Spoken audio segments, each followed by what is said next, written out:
ఇప్పుడు గురుగారు సరే మీరు ఎన్నో తపస్సు చేసి భగవంతుడిని ఆత్మముక్తి భగవంతుడు మార్గంలో వెళ్ళాలని మీ ఈ దీక్ష తీసుకొని పోరాడుతున్నారు. మరి అది ఇది ఒకటా, ఇది వేరే అది వేరే అడుగుతున్నా ఆడియన్స్ పాయింట్ ఆఫ్ వ్యూ. పోరాటం అనేది అది పోరాటం, భగవంతుని చూడాలనేది ముక్తి పొందాలనేది పోరాటమేగా.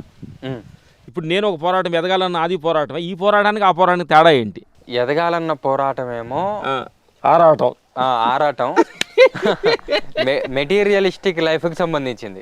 మెటీరియలిస్ట్ తాత్కాలికం. దీనికి ఏంటంటే ఒక ఎండ్ పాయింట్ ఉంది. ఇప్పుడు ఒక రన్నింగ్ రేసర్ ఉన్నాడు, నేను ఎప్పుడు ప్రపంచంలో నేనే ఫస్ట్ గా ఉండాలంటే వయసు అయితే సహకరించదు కదా, కాళ్ళు సహకరించవు, తలరాత సహకరించకుండా యాక్సిడెంట్ అయితే అది కుదరదు. కానీ ఈ ఆత్మజ్ఞానం అనేది ఏదైతే ఉందో మీరు ఫాలో అవుతున్నది ఒక జ్ఞానం, ఆత్మజ్ఞానం. ఒకవేళ సాధించగలిగితే అప్పుడు వాడు ఎటువంటి పరిస్థితుల్లో ఉన్నా సరే, ఎక్కడ ఉన్నా సరే, వాడు నిరంతరం కూడా ఒక వస్తువు మీద, ఒక వస్తువు ద్వారా కానీ, ఒక మనిషి ద్వారా కానీ, లేకపోతే చుట్టూ ఉన్న పరిసరాల ద్వారా కానీ, వీటి ద్వారా పొందాల్సిన ఆనందం పరిమితికి చెందింది కాబట్టి వీటితో సంబంధం లేకుండా ఎప్పుడూ ఆనంద స్థితిలో ఉండే ఒకానొక పరిస్థితి అనేది వాడు నిరంతరం ఉంటాడనమాట.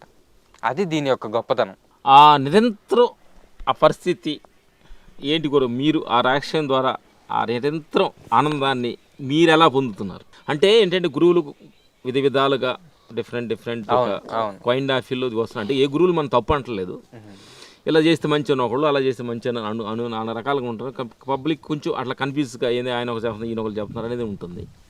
ఇప్పుడు ఆడియన్స్ పాయింట్ ఆఫ్ వ్యూగా మీరు ఇన్ని సంవత్సరాలు ఈ దీక్ష తీసుకొని చిన్న వయసులోనే ఈ మార్గంలోకి మీరు వచ్చారు కాబట్టి మీరు పొందుతున్న ఆనందాన్ని ఆడియన్స్కి ఏం చెప్పగలుగుతున్నారు? నేను పొందుతున్న ఆనందం తెలుసుకోవడానికి ముందు అసలు ఆనందం అంటే ఏంటో తెలుసుకోవాలి. అసలు ఏమింది ఆనందం అంటే, అసలు ఎందుకు ఆనందం కోసం ఎక్స్పెక్ట్ చేస్తున్నాడు అనేది. ఇప్పుడు జనరల్గా మనం ఇంద్రియాల ద్వారా పొందేదాన్నేమో సుఖం అంటాం. సుఖాలు అంటారు వాటిని. మంచి వేసవి కాలంలో మంచి మామిడి పండ్లు తిన్నాం, నోటికి రుచి, చల్లటి నీళ్ళు తాగాం, గొంతుకు హాయిగా ఉంది, సుఖం. ఎండలోంచి ఏసీలోకి వెళ్ళాం, సుఖం. ఈ సుఖం పొందిన తర్వాత ఎప్పుడైతే శరీరానికి సుఖం తగిలిందో దాని నుంచి మనస్సుకి కలిగే ఒకానొక శాంతి ఏంటంటే దాని పేరు సంతోషం. సుఖం పొందంగా అది శాంతి పడుద్దా, చల్లబడుతుంది. అందుకనే ఈ సుఖ సంతోషాలు అంటారు. సుఖ సంతోషాలు వేరు, ఆనందం వేరు. ఆనందం అంటే ఏమిటి? ఇప్పుడు ఉదాహరణకి మనకు ఒక చిన్న కోరిక వచ్చింది, ఇక్కడి నుంచి ఒక మార్కెట్లో ఏదో ఒక కొత్త వస్తువు వచ్చింది, అది కొనుక్కోవాలి అనే ఒక కోరిక వచ్చింది, ఒక టీవీయో లేకపోతే ఇటువంటిది ఏదో ఒకటి. ఆ కోరిక రావటానికి ముందు మనసులో ఏ అలజడి లేదు, మనసు ప్రశాంతంగానే ఉంది. ఆ కోరిక వచ్చిన మరుక్షణం అది కొనుక్కోవాలి, ఆ వస్తువు కొనుక్కోవాలి, అది నా దగ్గర ఉండాలి, అది నాదే ఉండాలి. అది ఆ కోరిక ఎప్పుడైతే వస్తుందో మొట్టమొదటిగా జరిగే మార్పు ఏంటంటే మనసులో ఒక అలజడి రేగుతుంది, ఒక అలజడి సృష్టించబడుతుంది. వచ్చింది వీడికి ఆ కెపాసిటీ ఉండి ఆ వస్తువు దక్కించుకున్నాడు. వస్తువో మనిషో సందర్భం తనకు అనుకూలంగా చేసి ఏదో ఒకటి, ఎప్పుడైతే తనకు ఆ వస్తువు ఇతనికి దక్కుతుందో కొత్తగా ఆనందం రావట్లా. ఏం జరుగుతుంది? కోరిక పుట్టినప్పుడు వచ్చిన అలజడి ఏదైతే ఉందో అది శాంతిస్తుంది, అంతే. ఆల్రెడీ ఉండాదే, కానీ అది కావాలని అలజడి లేచింది, అది దొరకంగానే అది సైలెన్స్ అయ్యింది. అలజడి మాత్రమే శాంతింపబడుతుంది, కానీ ఆత్మ కాదు. కొత్తది ఏం కాదు, నువ్వే తేనెతుట్టిమని రాయేసి అనిగిపోగానే ప్రశాంతంగా ఉంది అనుకుంటున్నాడు అంతే. పోనీ కోరిక ముందు మళ్ళీ ఎట్లుంది? అలజడి లేదు. కోరిక పుట్టడం, అలజడి రేగింది, కోరిక తీరింది, మళ్ళీ అలజడి శాంతించింది. ఇదే ఆనందం. జరిగే క్రమం మొత్తం ఏమిటి? అలజడి పుట్టడం, అలజడి శాంతించటం. అలజడి శాంతించడమేమో ఆనందం అనుకుంటున్నాం, అలజడి పుట్టడం దుఃఖం అనుకుంటున్నాం. అది దక్కంగానే ఆనందం అనుకుంటున్నాం, కానీ అక్కడ జరిగేది ఆనందం కాదు, ఆ అలజడి శాంతించింది, అంతే. ఆనందం అనేది ఎక్కడ లేదు, ఇక్కడ ఆల్రెడీ ఉంది. మనం కొత్తగా తీసుకునేది ఆనందం అనేది కొత్తగా బయట నుంచి వచ్చింది అని అంటే గనక, కొత్తగా వచ్చిందంటే అది ఇంతకు ముందు లేదని అర్థం.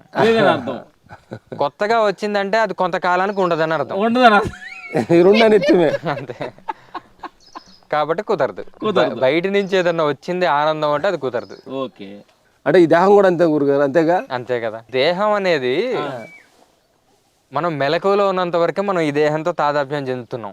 తింటున్నాం, చూస్తున్నాం, మాట్లాడుతున్నాం. ఇప్పుడు ఇదంతా పడుకున్నాం, కల వచ్చింది, అప్పుడు ఈ దేహంతో మనం ఏమన్నా తాదాప్యం చెంది ఉన్నామా? లేము. అక్కడ ఇంకో దేహం ఉంది, కలలో ఇంకో దేహం, ఊహాకల్ప మనోకల్పిత దేహంతో ఉన్నాం.